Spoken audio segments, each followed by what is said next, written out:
हरे कृष्णा दोस्तों। एक बार एक व्यापारी सोने और हीरे के आभूषणों का व्यापार करता था। धनवान होने के बावजूद भी वह बहुत ही सरल हृदय के व्यक्ति थे। हर समय मन हरि भक्त में रमा रहता। धन वैभव का तनिक भी अहंकार नहीं था। एक दिन उनकी दुकान पर उनका एक पुराना मित्र अपनी पत्नी के संग आया। वह दोनों वृंदावन से दर्शन करके आए थे और उनके लिए वहां का भोग प्रसाद लेकर आए थे। उनके साथ लड्डू गोपाल जी का सुंदर विग्रह था। लड्डू गोपाल जी की मोहक छवि उस व्यापारी का मन मोह रही थी। उस समय व्यापारी का कारीगर एक सुंदर सोने का हार लेकर वहां पहुंचा। उन्होंने वह हार लड्डू गोपाल के गले में धारण करवा दिया और कहने लगे कि लड्डू गोपाल जी के विग्रह पर इस हार की शोभा देखो कैसे बढ़ गई है। दोनों दंपत्ति उनको वृंदावन धाम की बातें बताने लगे और बातों बातों में अपनी टैक्सी में बैठकर वहां से चले गए और लड्डू गोपाल के गले का हार उनके साथ ही चला गया। जब वह दोनों दंपत्ति गलती से लड्डू गोपाल को टैक्सी में ही भूल गए, टैक्सी वाले ने जब लड्डू गोपाल को टैक्सी में देखा तब तक वह अपने शहर पहुंच चुका था। लड्डू गोपाल की मोहक रूप उसे अपनी ओर आकर्षित करने लगी। वह टैक्सी वाला भी सोचने लगा कि यह लड्डू गोपाल किसके हैं। मैं तो उस सवारी का पता भी नहीं जानता जो आखिरी बार मेरी टैक्सी में बैठे थे। उसे समझ नहीं आ रहा था कि वह इस लड्डू गोपाल का क्या करे। उसने बड़ी श्रद्धा से लड्डू गोपाल को गोद से उठाया और घर के अंदर पहुंचकर अपनी पत्नी को सौंप दिया। लड्डू गोपाल को पकड़ते ही मानो उसकी पत्नी के मातृत्व के भाव को जागृत हो गए और उसकी आंखों से श्रद्धा के आंसू बहने लगे। वह अपने पति से कहने लगी, मैं बहुत खुश हूँ कि तुम मेरे लिए लड्डू गोपाल का यह सुंदर विग्रह लेकर आए। इसे गोद में लेते ही मानो मेरे ममतामयी भाव जाग गए हैं।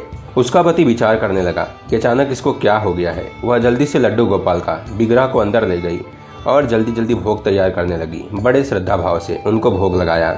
उधर सोने के व्यापारी को अपने हार की याद आई और वह हार तो उसके मित्र के लड्डू गोपाल विग्रह के साथ ही चला गया। उसने अपने मित्र को इस विषय में पूछा तो उन्होंने लड्डू गोपाल जी के चोरी होने की बात बता दी।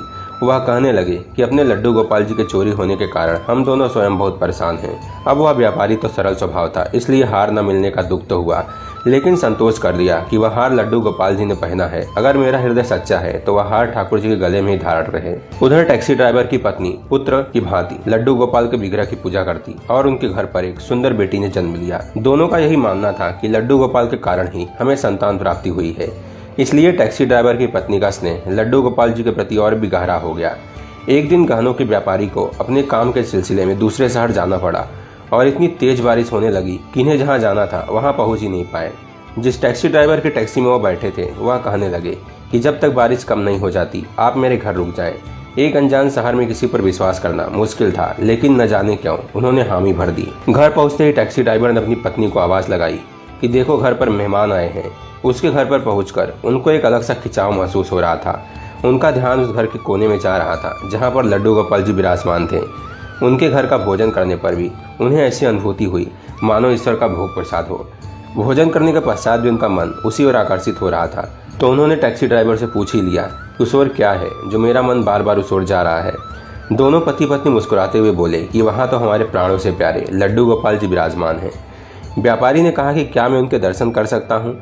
तो लड्डू गोपाल के दर्शन करते ही वह आश्चर्यचकित रह गए, क्योंकि वह तो वही लड्डू गोपाल थे जिनके गले में सोने का हार डाला था। लड्डू गोपाल जी ने अभी भी उस हार को गले में धारण किया हुआ था। उन्होंने टैक्सी ड्राइवर से पूछा कि यह लड्डू गोपाल तुम कहाँ से लाए हो। उन्होंने बिना छल कपट के पूरी बात बता दी। दोनों कहने लगे कि इनके आते ही हमारा अच्छा समय शुरू हो गया और हमें संतान प्राप्ति हुई। व्यापारी ने टैक्सी ड्राइवर से पूछा कि क्या तुम्हें पता है इनके गले में जो हार है उसकी कीमत क्या है।